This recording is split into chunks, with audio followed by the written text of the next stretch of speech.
Jadi kalau kemudian ada tuntutan publik, kalau tidak berhasil, Patrick Kluivert tidak berhasil membawa Indonesia lolos Piala Dunia itu hal yang wajar. Sama halnya dulu ketika misalnya ketika STY atau kemudian Jackson Tiago atau pelatih-pelatih Albert Riedel dan sebagainya, siapapun ketika gagal ya tuntutan mundur itu tidak bisa dibendung gitu kan. Dan itu tuntutan. Tapi kan pilihan semuanya akan ada di federasi.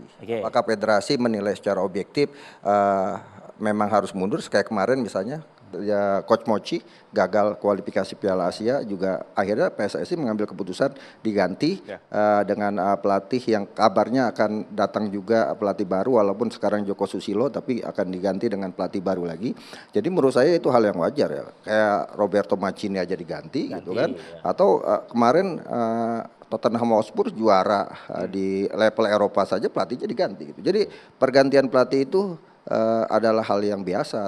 Sepak bola resultan itu mengedepankan hasil. Ya, cuman kan momentumnya kapan? Kalau tadi Pangeran Silakan mengatakan mau sampai kapan kayak gini terus? Kalau sekarang kan kita harus pakai data. Kalau sekarang 50-50 gitu kan. 50-50 kondisinya. Kita main 4 kali, 2 kali menang, 2 kali kalah kan. 50-50 gitu kan. Jadi kan ini sebenarnya warning yang diberikan kepada Patrick Kluivert agar kemudian memberikan penampilan terbaik tim nasional Indonesia. Kepada Patrick Kluivert saja atau kepada federasi juga? Ya saya pikir ini tanggung jawab kalau timnas kan federasi Patrick Kluivert gitu kan sebagai pelatih kepala, apalagi dia punya nama besar. Saya ingin mengatakan bahwa sekarang ini kan komposisi pelatih tim nasional kita ini yang termewah dan termegah sepanjang sejarah gitu kan. Kita punya nama-nama besar situ, Patrick Kluivert, kemudian ada Gerard Vandenberg, ada Alex Pastoor, ada Dani Lazat. Ini adalah komposisi pelatih paling mewah sepanjang sejarah Indonesia. Wajar kalau tuntutannya juga tuntutan mewah.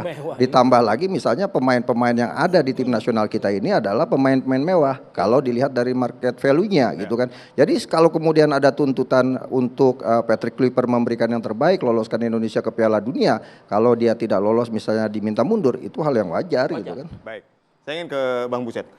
Data dan analisis nih terhadap Patrick Kluivert di 4 pertandingan sebelumnya dan 2 pertandingan yang akan dihadapi melawan Arab Saudi dan Irak akan seperti apa menurut Anda? Pertama-tama sebelum saya menjawab pertanyaan Adit, saya ingin mengucapkan selamat dulu kepada Bang Andre telah menjadi pemantik diskusi kita pada malam ini. Karena kalau nggak ada Bang Andre ini nggak ada. Kita nggak silaturahmi ya. Malam ini. Kita nggak silaturahmi. Tapi saya juga ingin merespon bahwa isu tentang Patrick Kluivert diganti atau enggak, itu kalau saya analogikan, ini kayak buka puasa yang kebagian. Belum waktunya kita bicara ini, jadi nggak relevan. Makanya tadi Pange, Akmal yang berada dalam posisi kontra seharusnya kan tidak bisa menjawab secara tegas. Akan digantinya tuh kapan. Karena pergantian dalam dunia kepelatihan sepak bola itu adalah sebuah keniscayaan. Sukses aja bisa diganti, apalagi gagal. Bang Andre udah pengalaman pegang klub Semen Padang berapa tahun. Dia menghadapi sebuah situasi kebatinan yang penuh polemik ketika mengangkat dan memberhentikan pelatih maupun pemain. Bang Andre paham betul itu situasi itu. Itu baru pegang klub. Apalagi pegang tim nasional. Saking pahamnya berarti momentumnya sekarang gitu. Itu dia, makanya saya bilang Bang Andre ini politisi ulung. Tahu kapan isu yang tepat untuk ditembak. Jadi udah cocok itu Bang kata Toel abang jadi waketum ya sih itu Bang. Iya. Jadi kayak ini Bung Buset sama Bang Toel nih. Oke, sekarang menjawab pertanyaan saya, silakan. Siang tadi hasil drawing udah keluar. Kita satu grup sama Arab dan juga Irak. Secara sejarah kita selalu kalah terus ya lawan Irak ya. Jadi memang ini sulit sekali ketika kita udah bendera putih aja nih. Bukan bendera putih. Artinya ini melawan negara dengan 1001 malam kan ini kan. Jadi dengan pengalaman yang kemarin kita agak pesimis. Apalagi Ole kemarin cedera. Jadi kita banyak menghantui itu. Kemungkinan Oktober di awal tuh nanti nggak main tuh ya? Kelihatannya belum akan bisa main. Tapi ketika tadi satu grup sama Arab Saudi. Gue pas lagi meeting tiba-tiba, wah gue langsung seneng. Semangat gitu? Ada harapan. Artinya kalau kita mau hitung-hitungan optimis, kita bisa menang lawan Arab, imbang lawan Irak aja, insya Allah kita juara grup. Kita main tanggal 8, kemudian tanggal 11. Tanggal 8 lawan Arab, tanggal 11 main lawan Irak. Dan kalau Allah berkehendak, tanggal 12 Oktober itu adalah hari libur nasional untuk memperingati Indonesia lolos ke Piala Dunia itu. Amin. Optimisnya luar biasa. Sebegitunya.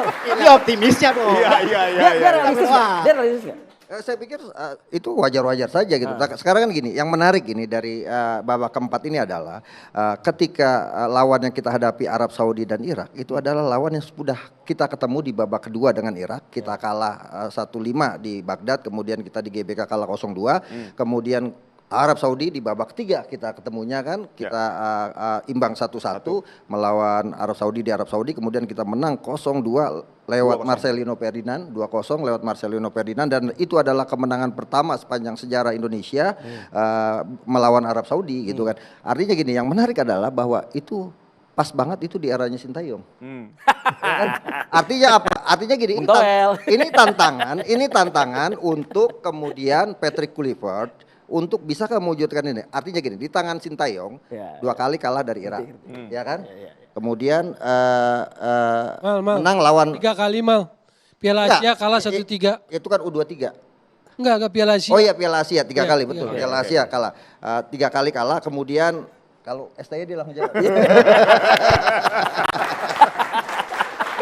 Karena ingat banget kalau STY berkesan soalnya. Nah, sementara di tangan STY kan 4 poin dari Arab Saudi. Nah, ini kan tantangan buat Patrick Kluivert. Cuma bedanya di babak keempat ini tidak ada home away. Nah, pertandingan akan digelar di Arab Saudi. Selesai langsung. Nah, inilah yang kemudian menjadi tantangan tentunya Buat Kluivert. buat Patrick Kluivert, bisa nggak mewujudkan ini. Nama besar dia punya sebagai pemain, tapi Patrick Kluivert itu kalau dituntut out, orang baru datang aja udah ada Kluivert out gitu kan. Hashtagnya ya kan, sampai saya catat 50.000 sampai sekarang